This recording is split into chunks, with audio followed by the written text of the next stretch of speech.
Bom dia, pessoal do Ponta Porã Informa. Vamos lá com o nosso informativo esportivo, porque os campeonatos regionais não pararam no fim de semana, né? E agitaram aí a rodada do sábado e do domingo. Aliás, teve jogo até na sexta-feira, né, Tião?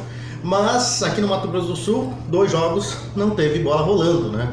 Porque a a Universidade Federal de Mato Grosso do Sul barrou a realização de 2 jogos do Campeonato Estadual que foram marcados de última hora pela Federação Estadual de Futebol para o fim de semana. E pasmem, né? Foi marcado pro Morenão, né? Que é administrado pela Universidade Federal de Mato Grosso do Sul, Tião, mas não avisaram, né? Tipo assim, você vai fazer uma festa, mas não avisa os donos da casa que você vai fazer uma festa lá, né? Então foi o que aconteceu com a federação. E aí, os duelos que seriam entre o novo Operário, o novo e o Operário de Dourados, né, com o mando do time de Dourados, e o 7 e União ABC, esses jogos foram adiados, né, porque a Federação simplesmente, a Federação de Futebol de Mato Grosso do Sul, né, mandou os jogos lá, marcou os jogos lá para o Morenão, sem avisar a Universidade Federal de Mato Grosso do Sul, que é a administradora do estádio, né. O Novo e o Operário jogariam no sábado à tarde, enquanto que o 7 de setembro e o União ABC se enfrentariam no domingo pela manhã. As 2 partidas ainda não têm uma nova data. Então, com isso, né, Tião Prado, a terceira rodada do Campeonato Sul-Mato-Grossense começou no sábado. Foram realizados 3 jogos, com 2 vitórias de times visitantes. O único dono da casa vencedor foi o Águia Negra, líder invicto agora com 9 pontos. A vitória desta vez por 2-1 no Ninho da Águia sobre o Corumbaense, que está na lanterna sem nenhum ponto somado. O time da casa entrou em campo com uma faixa em apoio às vítimas da tragédia em Brumadinho no fim de semana.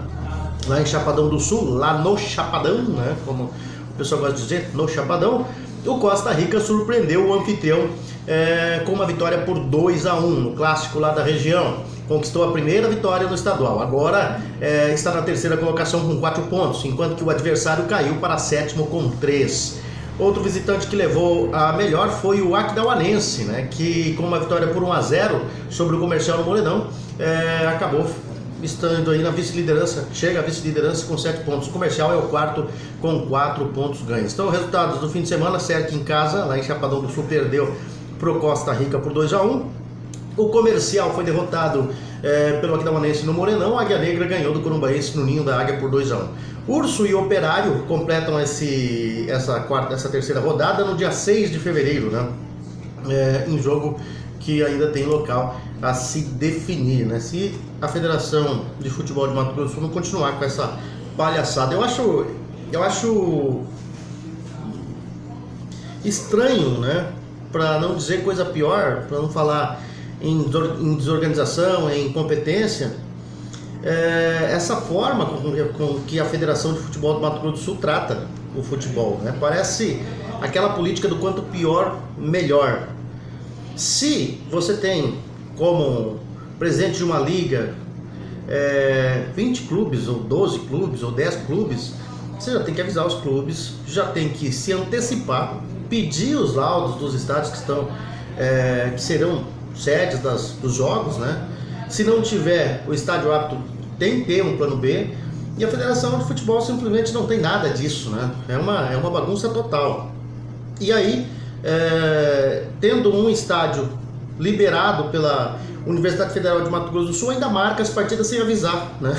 Aí não tem jeito, né? Aí complica todo o meio de campo aí no futebol do Mato Grosso do Sul, né? Por mais que se tente falar, e nós como sul-mato-grossenses temos que falar do Campeonato Sul-Mato-Grossense, mas por mais que se tente falar bem, não dá para falar, porque é uma bagunça, é um amadorismo total, né? Que começa na administração. Só que parece que existe um interesse que o futebol no Mato Grosso do Sul fique ruim desse jeito, né? Fique do jeito que está, pelo menos por parte dos dirigentes que hoje estão no comando do futebol. É estranho a forma como eles comandam o futebol aqui no Mato Grosso do Sul, né? Falando dos outros estaduais, pelo Campeonato Paulista, 4 partidas deram sequência às disputas da terceira rodada da primeira fase do Campeonato Paulista da Série A1, na tarde de domingo. Destaque para o Santos, que venceu o seu São Paulo, venceu o Sansão, o primeiro clássico do ano, por 2-0, e é o único time com 100% de aproveitamento no estadual paulista. Já o Palmeiras levou a melhor sobre o São Caetano, e, 1 a 0, e é o único time com 100% de aproveitamento no estadual paulista. Já o Palmeiras levou a melhor sobre o São Caetano e continua isolado na liderança do grupo B, né? O primeiro clássico, 2 jogos, 2 vitórias, 2 empates, 2 derrotas. O primeiro clássico do Paulistão terminou com a vitória do Santos. O time do técnico Jorge Sampaoli foi a campo no sábado, né? No Pacaembu, e venceu o São Paulo por 2-0.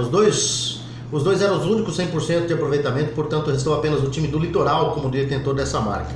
Com o resultado, os santistas ficam na liderança isolada do Grupo A, geral também, né? Com 9 pontos. O São Paulo, apesar da derrota, segue na primeira colocação do Grupo D, com 6 pontos, sem chances de ser ultrapassado nesta rodada. O Verdão ganhou outra, né, com gols do colombiano Borja e do zagueiro Luan. O Palmeiras encerrou um jejum de 10 anos sem vencer o São Caetano.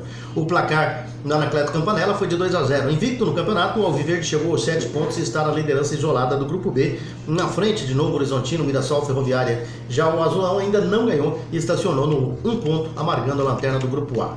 Mirassol e Novo Horizontino se enfrentaram no domingo no José Maria de Campos Maia e não saíram de empate sem gols. Com o resultado, os dois times ficaram com 4 pontos. O time de Mirassol, o Mirassolense, está na terceira colocação do Grupo C, empatado com o Corinthians, né? Mas na terceira colocação por desvantagem no saldo de gols. O Corinthians é o segundo colocado do seu grupo.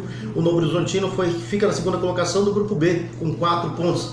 Em partida realizada no estádio Moisés Lucarelli, Red Bull Brasil e Bragantino ficaram no empate em 1-1. Jonathan abriu o placar para os visitantes e Ítalo deixou tudo igual.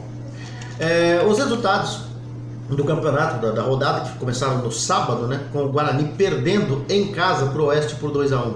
O Corinthians venceu a primeira no campeonato, né, venceu a Ponte Preta por 1-0.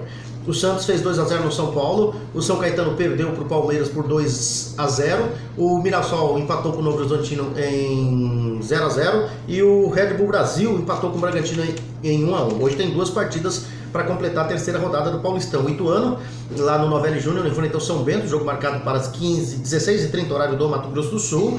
O Botafogo, lá no estádio Santa Cruz, em Ribeirão Preto, vai enfrentar a Ferroviária, em jogo marcado para as 19 horas. Então foram os jogos do Campeonato Paulista. No Campeonato Carioca, nós tivemos rodada também no sábado pela manhã. O Volta Redonda venceu o Madureira por 2-1, o Fluminense fez 3-1 na Portuguesa, o Vasco ganhou do Americano por 1-0. O Bangu ganhou do Boa Vista por 2-0, o Botafogo foi derrotado pelo Flamengo por 2-1 e a Cabo Friense empatou com o Resende em 1-1. Então o Flamengo vai liderando, né? O grupo C com 7 pontos, o Boa Vista é o segundo com 6, Cabo Friense terceiro com 4, o Bangu é o quarto com 4, quinto Resende com 2 e o Botafogo está com apenas 1 pontinho, né? O Vasco é o líder do grupo B com 9 pontos, segundo é o Fluminense com 7, terceiro Volta Redonda com 4, quarto Americano com 3, quinto Madureira com 1 e sexto Portuguesa com apenas 1 ponto também. No Campeonato Gaúcho nós tivemos também rodada no sábado. O Brasil de Pelotas, que perdeu na estreia por 3-0 em casa, empatou dessa vez, né? Jogando em casa mais uma vez no Bento Freitas, 0-0 com o Novo Hamburgo. O São José ganhou do Internacional, né, por 2-0. São José surpreendeu aí e ganhou em casa no Passo da Areia. O Caxias, lá no Centenário, venceu a Avenida por 1-0. Pelotas, na Boca do Lobo, empatou com o São Luís em 0-0. O Veranópolis empatou com a Aimoré em 1-1 e hoje, às 19 horas, o Grêmio recebe na Arena Grêmio em Porto Alegre o Juventude para completar a rodada. Então o Caxias vai liderando com 7 pontos, o segundo é o São José com 6, o terceiro é o Aimoré com 5, o quarto o Grêmio com 4, joga hoje, né? O quinto é o Pelotas com 4, o sexto Novo Hamburgo 4, sétimo Juventude 3, oitavo Internacional 3. O nono colocado é o Avenida com 2 pontos, 10º Veranópolis com 2 pontos, 11º São Luís com 2 e 12º Brasil de Pelotas também com 2 pontos.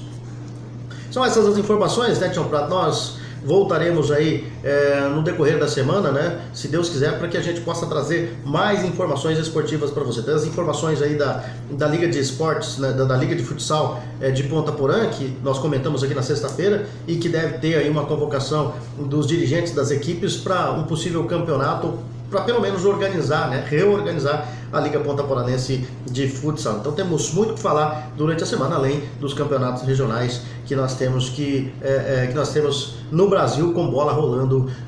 Campeonato Paulista é importante, Campeonato Sul-Mato-Grossense, apesar da bagunça, apesar do amadorismo, nós estamos aqui para divulgar, né, e para falar sobre o Campeonato Sul-Mato-Grossense. Grande abraço e até uma outra oportunidade aqui no Ponta Porã Informa. Também você que se liga na Cerro Corá FM.